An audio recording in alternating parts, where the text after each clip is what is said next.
All right, we have Nader Godrej with us here this cold morning.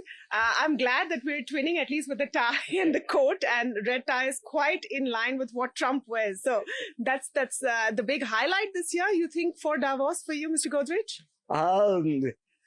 Um, there's lots of things happening in the world, and I'm hoping that at Davos, at least we can settle some of them. Uh, Well, that would be great if that really happens. But I think this is a great time to also speak about India's place in the world. And I see massive representation. Of course, you are a Davos veteran, a white badge holder. But this time round, the number of Indian companies that have come in, that is also a sign of India's growing resonance, isn't it?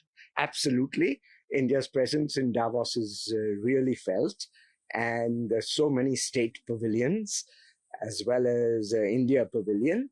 And this is a very good sign. And there are lots of established companies who have been coming to Davos for years, as well as many young companies who have come now, startups and recently formed companies in high tech as well, and not just your traditional industries, which is a very good sign for India and India's place in the world. The theme this year is a spirit of dialogue, and I'm sure you have a lot of interviews, conversations, meetings lined up on the sidelines as well of what's happening. To your mind, what's the biggest talking point right now? I think there is a lot of polarization in the world, and dialogue is absolutely important. We need to find more and more middle ground, which can only be done through dialogue. From the Indian perspective, we have the budget coming up. We're right in the middle of the quarterly results, and what corporate India is showing, perhaps in this quarter, is resilience. Do you see that trend continuing, especially from your sector and your perspective? Yes, I see a lot of resilience. We have had a lot of geopolitical setbacks with high tariffs, etc. And obviously, the tariffs have caused pain to certain companies, but they don't seem to have affected the Indian economy as a whole. And the recent GST reforms, which were troublesome in the very short run because of the changeover, but now the benefits of the GST reforms are kicking in. And I'm really looking forward to other tax reforms in the budget that will help the economy. And I'm also looking forward to more government investment in the economy. We shouldn't be worried about the budget deficit if it is calculated in a way so as to grow the economy. We shouldn't be worried about tax cuts because many tax cuts can actually raise the revenue. We should look for tax cuts that help us raise revenue. And if we have a budget deficit, but the economy grows very fast, we can ensure that debt to GDP falls steadily. What are some of the reforms that you're hoping for? You mentioned that there should be more reforms coming in the budget. What are some of these? I'm not going to say anything specific on specific kind of taxes, but the kind of reforms they did in the GST with lower taxes that actually increase GST revenue and help to grow the economy. I'm looking for opportunities like that. I'm also looking for reforms towards ease of business. There's a lot has been done for ease of business, and the only reason our economy is growing is because of this, but much more can be done and should be done.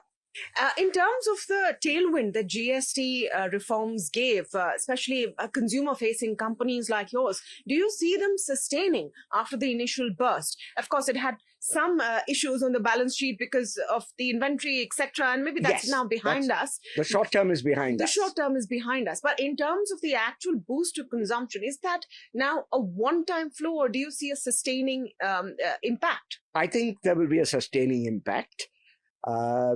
And it won't be just one time. And we may not get back to the heady growth of earlier years, but we are looking forward to seeing good growth of double-digit growth in the consumer products industry. And is that coming more from urban consumption, which has been weakened recently, or rural consumption? Where do you think the drivers are? Both. And there have been setbacks in one or the other at different times, but very often when one has a setback, the other springs into life.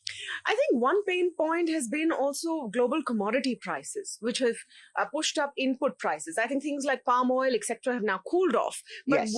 how are you seeing the impact of global commodity prices? And of course, the metals don't impact you too much, but on the softer side? I don't see a very bad impact because food inflation has been quite low in India. And that's the commodity price that affects Indian inflation the most. As you said, palm oil has cooled off. I'm India's largest palm oil producer, so I don't mind high palm oil prices. And I don't think they're going much higher, and they may even come off a little, as you have pointed out. And the consumer will definitely benefit. And India's inflation is very low. And that itself will help consumption. And it gives an opportunity for producers to cut prices, or at least not raise prices very fast. With inflation has been in the 1 or 2% range. Do you see yourself taking price cuts? We will take selective price cuts wherever we feel that those price cuts will greatly improve demand. We've done it in the past and we will constantly do it. Just one point, sir, and I'll wrap it up quickly because I know you have so many meetings to go to. Just on the point of private capex, the constant refrain is, despite everything the government has done, PLI schemes, incentives, tax breaks, private capex has not really picked up the way one would have hoped for. Right. Do you think that is bound to change, or what is your outlook on it, even from your company's perspective? Right.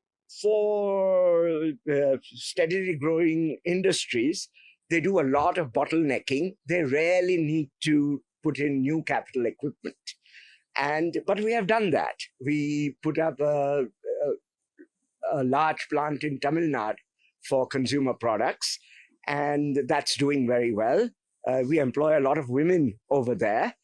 Tamil Nadu is famous for encouraging women employment.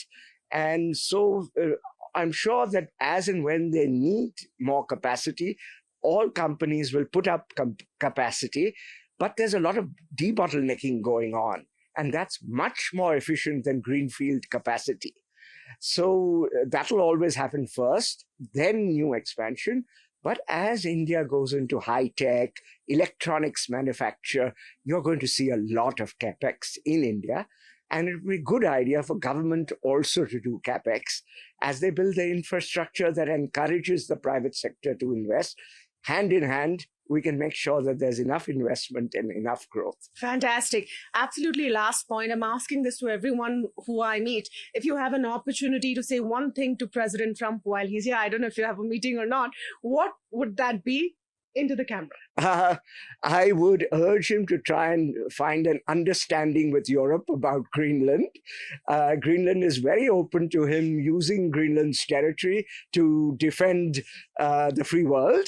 And that will be a golden opportunity for him. And I'm sure he would then deserve the Nobel Peace Prize. Fantastic. Thank you, Mr. Godrej. Always a pleasure speaking with you. That is Mr. Nader Godrej at his very best.